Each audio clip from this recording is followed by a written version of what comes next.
Adventures in time and space, told in future tense. Dimension X.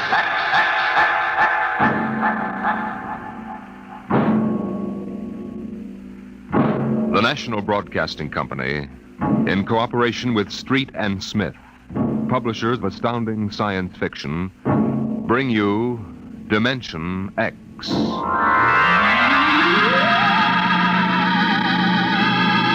20 years had passed since the last of the giant migration ships had crashed to the surface of Mars, bearing its pitiful handful of survivors of the Earth Wars. 20 years of scratching at the stubborn Martian soil. 20 years of trying to devise new solar engines that would use the strange fuel they found on Mars. 20 years of longing, of turning eyes toward the green Earth as it hung on the horizon like a beckoning light.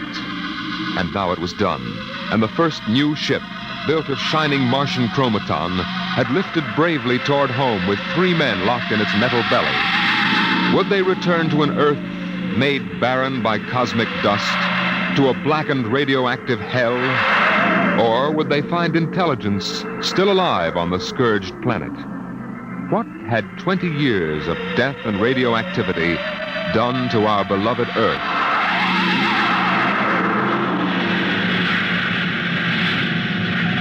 That's it, Captain. We've intersected the course vector.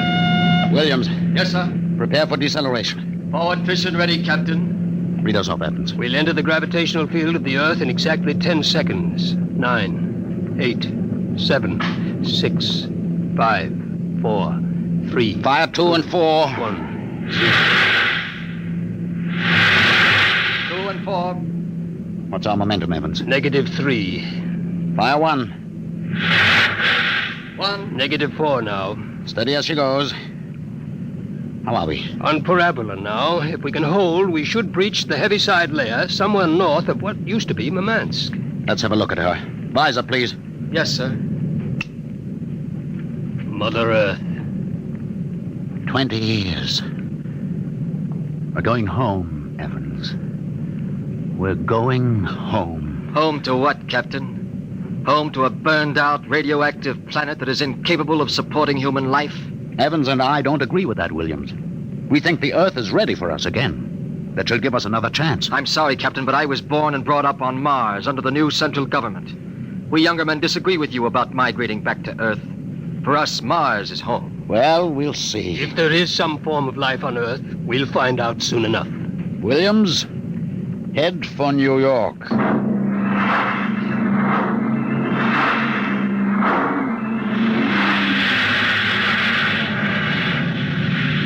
There it is, Captain.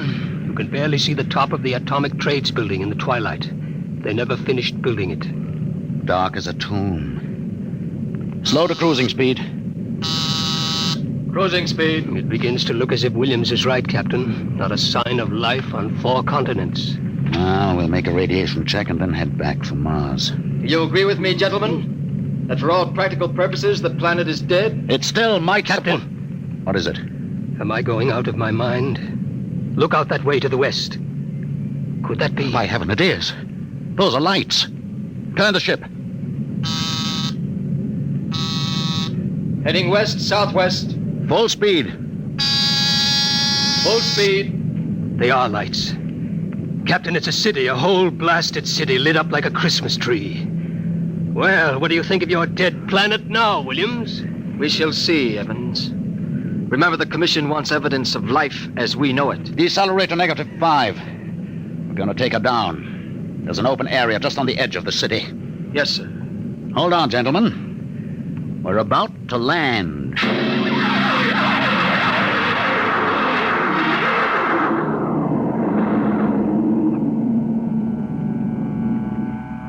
Landing jacks are down, sir. Open the airlock.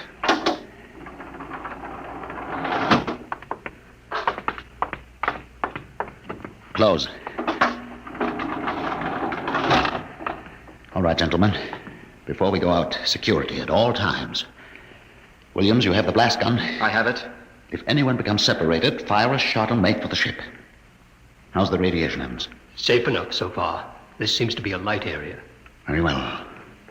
Open the lock.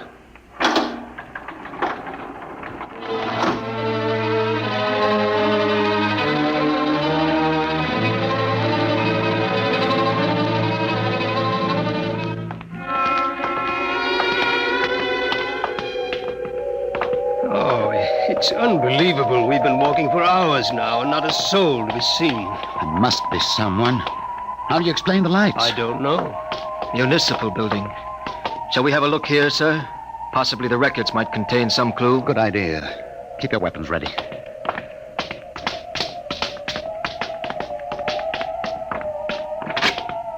This door is in good working order. Almost as if it had been oiled recently. Long corridor, lights blazing in every office. Williams, stand watch here in the corridor. Fire a blast if you need us. Yes, sir. Evans, you come with me. We'll start right here with the city clerk's office.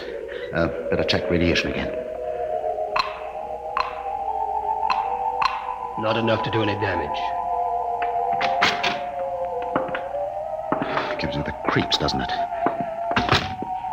Look at this desk. Papers crumpled, inkstand. Just as if somebody came in and worked here every day. Calendar. June 18th, 1987. Why, that's the day of the evacuation. The dust cloud had already blanketed New York and was heading west. Dog licenses, hunting permits. Somehow I have a peculiar feeling that... Good Lord. Pick it up, Evans. Hello? No answer. Hello? I hear something. A scratching sort of noise. Good day, Doctor. What? How are you? I called to ask some advice about a trepanning problem. Can you tell me if the lateral cut should be made first? Hello? Hello? This is absolutely insane. Thank you, Hello? Doctor. I'll do that. By the way, how is your wife, Alice? And the girls? And your son, John? Fine boy, John. I'll call again tomorrow. Goodbye, Doctor. Hello? Hello? It's gone dead. Who was it? I don't know. A strange voice carried on a conversation about some surgical operation without paying the slightest attention to anything I said. Captain, the lights are out. Good Lord. Captain! Captain! I have a torch. Come on. Williams, what is it? I don't know. You fired a shot. Yes, sir. Just as the lights went out, I'm sure I saw a figure. It looked like an old man in a white robe. It moved across the end of the corridor down that way. Flash your torch down there, Evans. Nothing there. Are you certain, Williams? I'm not certain. The lights. They're on again. We're going to get to the bottom of this. Wait. What? Listen. Quietly. Someone is coming, walking slowly toward the corridor. We're coming closer. Cover him when he turns the corner. It'll be a pleasure. Don't fire unless I give the word. Shh. What? Jumping Jupiter. Are you... Is it really someone, or am I having hallucinations? We are no vision. No. No, you seem to be real. I saw the ship come down. I thought perhaps I was losing my mind. It's been so many years. I'm Captain John Parsons. These are my assistants, Dr. Evans and Mr. Williams. We've returned to Earth from Mars. Then it's happened. We're not alone anymore. Forgive me, gentlemen. I seem moved. I waited and hoped for so long. You survived the radiation? We did.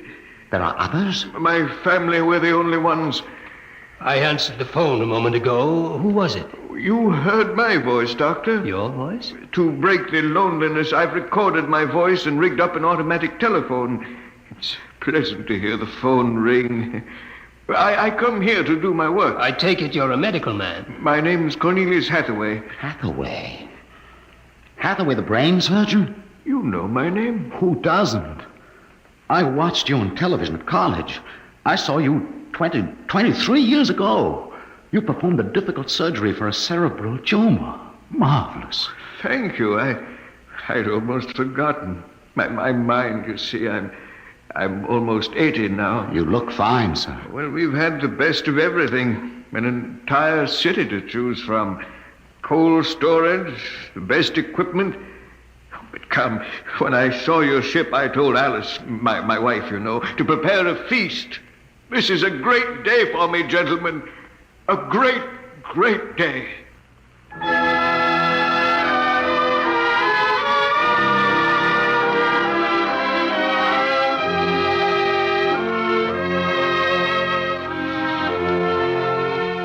This is my wife, gentlemen. Alice, this is Captain Parsons, Dr. Evans, and Mr. Williams. How do you do, Mrs. Hathaway? Now, if you'll follow me, gentlemen, we'll meet my children. Lord, what a beautiful woman. She looks no more than 35. These are my daughters, Susan and Marguerite. This is my son, John. Nice to meet you. Sit down, gentlemen, sit down. We'll have a feast in honor of this occasion. Susan, Marguerite, get the best silverware and the damask napkins. John, fetch the glasses. Oh, yes, Father. It'll only take... Excuse me, John. Sir? How old are you? 23, sir. Thank you. Now, if you'll excuse me. What is it, Captain? Something wrong? Nothing except that it's impossible. You see, Dr. Hathaway's son was already in college when I started. That would make him at least 45.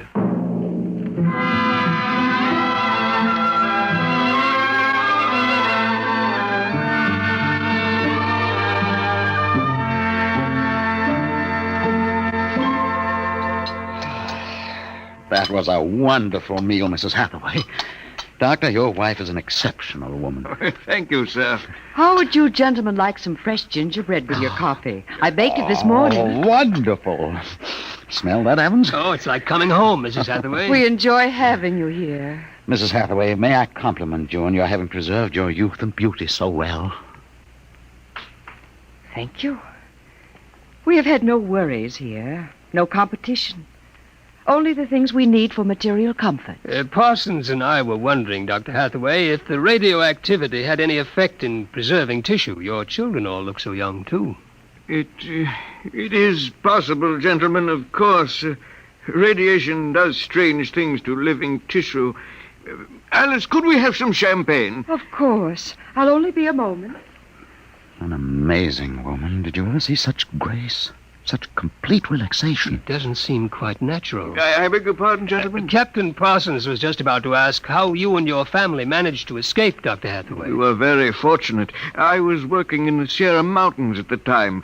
I had a lead-lined laboratory where I did X-ray research on my pet project. And what is that, sir? The study of machines as they relate to human function and the corollary of... Well, to continue, when the dust cloud covered America, we remained in the laboratory, well supplied with food and water. Later, when the radiation permitted, we made our way east, back to our old home, in the hopes of finding other survivors. But by that time, every living creature had been evacuated to Mars. We were stranded.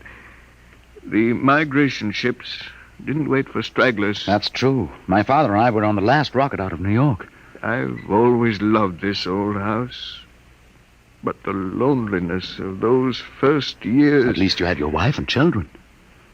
Yes. Yes, I had my family. If it were not for them, gentlemen, I assure you I would long ago have put a bullet in my head.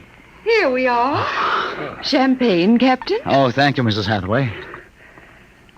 May I propose a toast? Oh, let me. Gentlemen, to Earth. To Earth. Earth. May she never be a stranger to man again. Hathaway, what is it? Nothing really. It's just a rather sharp pain in the chest. I think you should lie down, Doctor. Yes. Perhaps you're right. Let me help you. No. John and Susan will help. Of course, Father. Why don't you gentlemen go out on the porch, enjoy the air? I'll see you all in the morning. Good night, Doctor. Good night. Come, John. Yes, Father.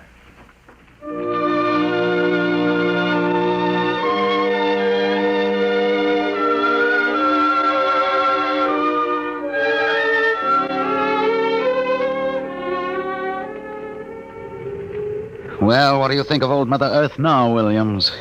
Smell that summer breeze. Look at that view of the city lighted up against the sky. It has a certain quality. Well, score 1 point for the back-to-earth proponent. I didn't say that. You're beginning to feel it, though, Williams. I can tell. If you don't mind, gentlemen, I'm quite tired. I think I'll turn in. Excuse me. Well, Captain, Well, what? what do you make of all this? I don't know what you mean. This Hathaway and his family. There's something strange and unnatural going on here. I can sense it.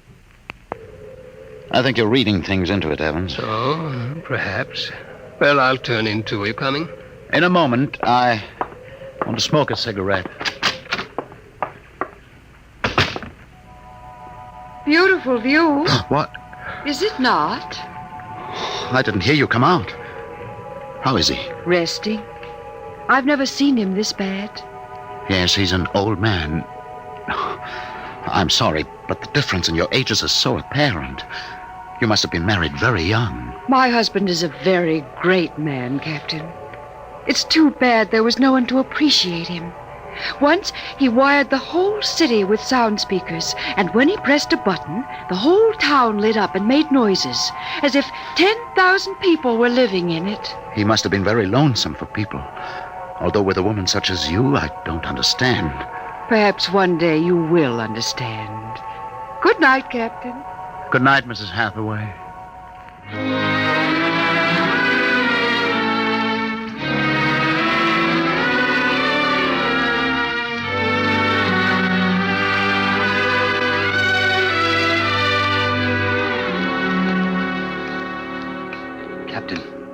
Captain Parsons.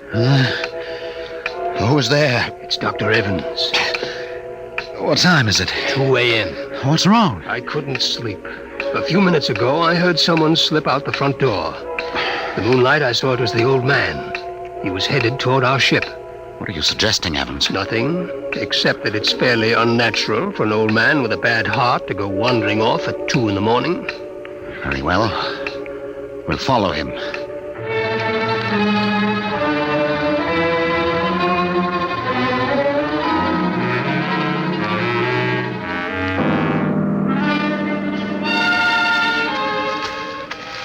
See him yet? No. Look, ahead there on the hillside.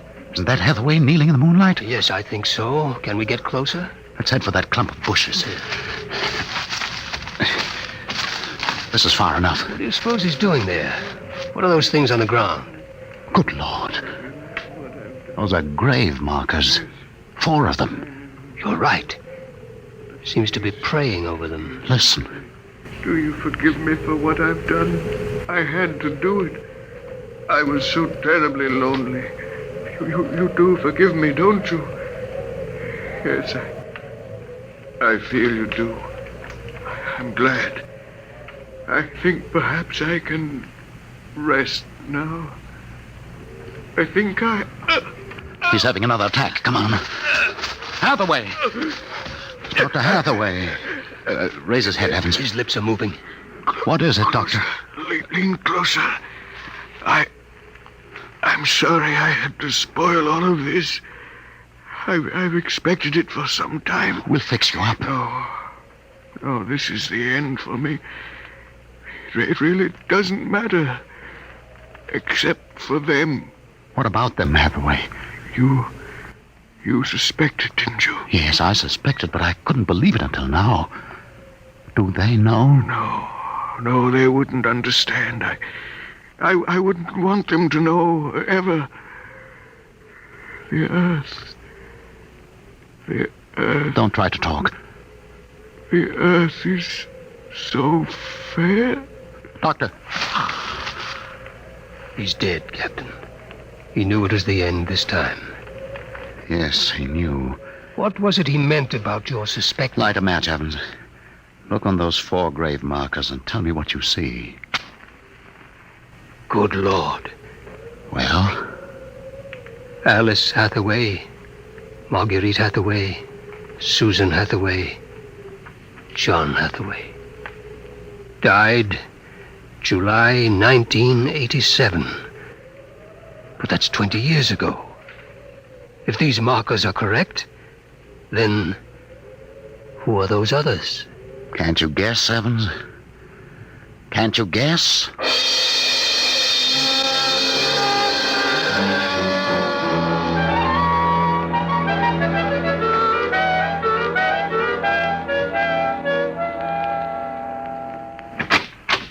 Mrs. Hathaway, are you awake? Yes, Captain? May I come in? Yes. It's about my husband, isn't it? You knew. I saw him go out tonight. He felt it was near the end. He died less than an hour ago. I'm sorry. Thank you. How do you feel? He told us it would happen one day, and that he didn't want us to cry. He didn't teach us how, you know. He said it was the worst thing that could happen, to know how to be lonely and unhappy. What will happen to us now that he's gone? I don't know. Will you stay with us? I would like to, but I cannot. You know about us. Yes, I know. I didn't think that you knew yourself. The children don't. I've been aware for a long while. No one would have guessed. You're so perfect. Oh, he would have liked to hear you say that. He was so very proud of us. After a while, he came to love us, and at the end, he took us as his real wife and children. He even forgot sometimes that he had made us. You gave him a great deal of comfort. Yes. Over the years, we sat and talked. He loved so much to talk. I was first, you know. Then he became lonesome for the children, and so he made them. He told me about the things he did, about his laboratory. Well, surely the children must suspect. Oh, no. You see, there were no other beings with which to compare themselves. He must have been a great, great genius. Each morning he took a recording of his voice into town and put it on the automatic telephone. Each night it would call us. I think, what with the phone ringing and the sound of voices and the lights on, he was happy. There was only one thing, one flaw. And that? He couldn't make us grow old. And so he had to watch himself become an old, old man, while we stayed young. It was a great blow to him.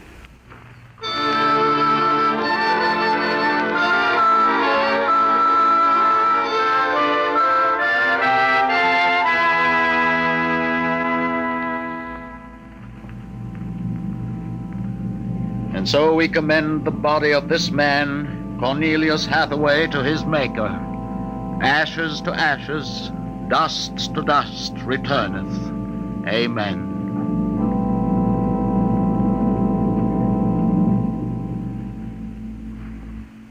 Come, John. Yes, Mother. Susan. Marguerite. Evans, Williams, stay here a moment, please. What is it? Let them go back to the house. I want to speak to you. I know what you're going to tell us, Captain. I saw the names on the grave markers. Well? It's a mockery. A blasphemy of everything we believe in. For a man to do something so evil. Can't you imagine what he faced? Can't you imagine what it must have been like to have watched his wife and children die slowly of radiation burns? To know that he was the last man on the face of the earth? Alone? Eternally and unalterably alone? Good Lord, man, what would you have done if you'd had his medical and technical genius? That's incredible. Yes, it is. But with an entire American city on which to draw for supplies and equipment, a brilliant man might accomplish anything, even that. What are you suggesting, Captain? That we take them back?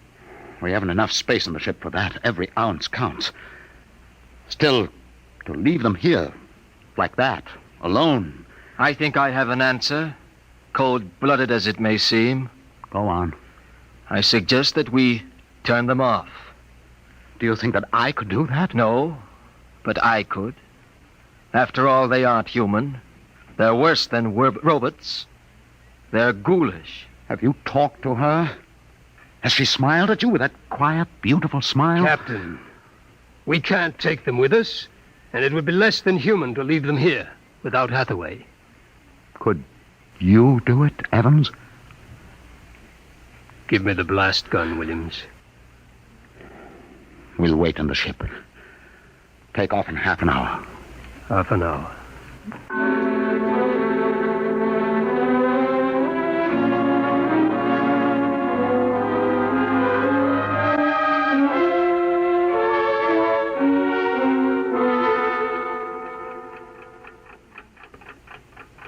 6:25. He should be back soon. Yes. He's doing the only humane thing, Captain. They are less than human. Are they? Well, it's done now, and no one will ever... That's the airlock. He's back.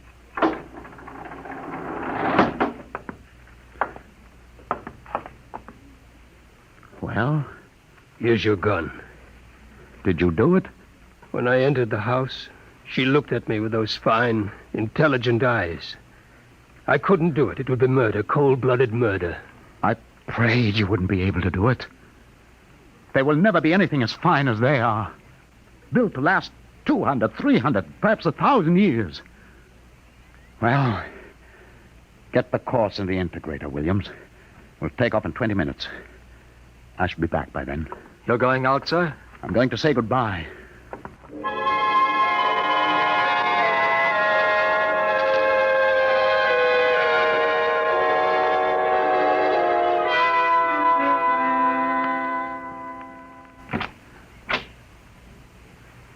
You've come back. Only to say goodbye. It was nice of you. I wanted you to know that I am coming back someday. When will you come? I don't know. It will take many years to prepare fuel for another trip. 6, 7, perhaps 10 years. I will watch the sky at night, just as he watched it. Oh, I'm afraid I must go now. I understand. Strange. I have a new feeling. One which he did not teach us. A feeling of longing, of sadness. That one is not taught. It comes of being alive. Yes. I am alive. Even though he created me, I'm a person now. Goodbye, Alice Hathaway. Goodbye, John Parsons.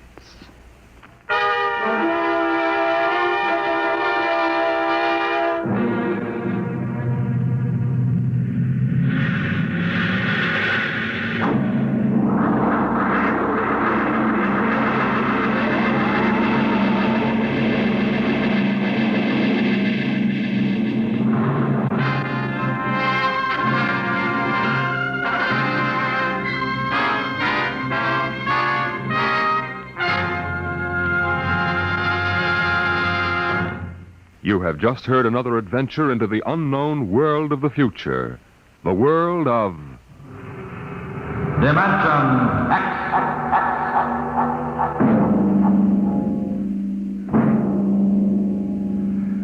when the time comes for man to explore the universe, to deal with the strange inhabitants of other worlds, there will be much to remember. Perhaps the most important lesson of all will seem too fundamental to be included in the training manuals. Listen at this time next week as Dimension X brings you a story from the pages of the August astounding science fiction. A story called Courtesy.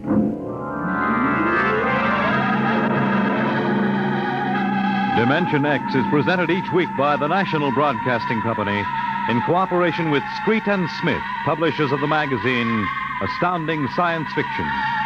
Today, Dimension X has presented Dwellers in Silence, written for radio by George Lefferts from the story by Ray Bradbury. Featured in the cast were Peter Capell as Captain Parsons, Bill Griffiths as Dr. Hathaway, and Gertrude Warner as Alice. Your host was Norman Rose, music by Albert Berman. Dimension X is produced by William Welch and directed by Fred Way.